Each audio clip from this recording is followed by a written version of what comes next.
work in simulation and in the simulator has been ongoing for at least 2 years on this year's car project. Obviously looking at everything from the normal things we do of aerodynamic performance, aerodynamic characteristics, but also with a change to the new power unit, there's a huge amount of learning we can do there. Initially setting all the bases of what the design target should be and the various trades, but then also more recently we've now got the race drivers in the simulator working through all the different power unit strategies, so how to best use the engine, the ERS, fuel trading.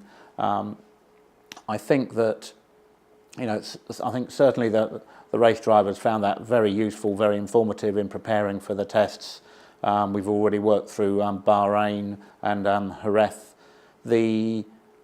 There will be again a lot more use you'll get from that, from preparing for each event. I mean, certainly with the rules being so new, preparing for each race at the start, I think we will see the race drivers in getting used to all, getting used to the track, but more than doing car setup work, working on how to best optimise the strategies of for qualifying and for race. So maybe once we've learnt towards the end of the year, that'll become less important, but certainly at the moment it adds huge value to the preparation for the race weekend.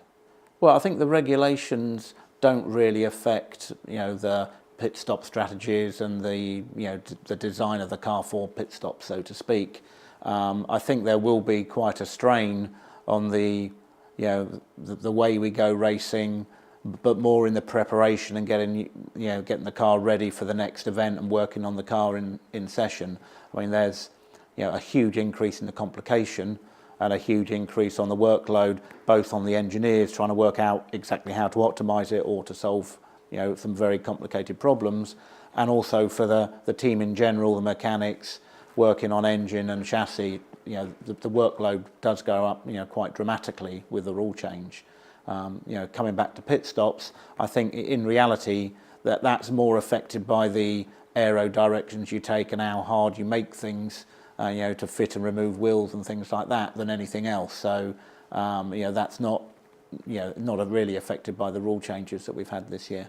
Race strategy wise, there will be some races where we run flat out with no restrictions, such as Monaco. There'll be others where there'll be a reasonably significant amount of fuel saving to be had. I suppose we go to Melbourne, we've got either the best or the worst of both worlds. So it's a high fuel consumption circuit, and I'm sure we've got to get used to learning the strategies and the basic strategies for saving fuel, but then also strategically, where do you want to go quick, where do you want to go slow, because you can change the pace of your car by plus or minus a second depending on what fuel or energy you want to use on any particular lap. So studying a race and trying to predict what the other people are doing becomes a step more complicated than it has been certainly in the recent past. I guess I've been around long enough that I did see the end of the turbo era and it sort of moving into the normally aspirated engines.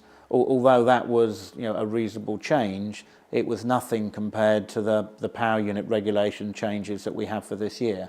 I think certainly on the power unit it's the biggest change we've ever had, certainly in recent history or my recent history. The aero rules, yes, they're a reasonable change, but it's not as dramatic, I would say. You combine the two, there's lots of interesting, exciting challenges for all of us there.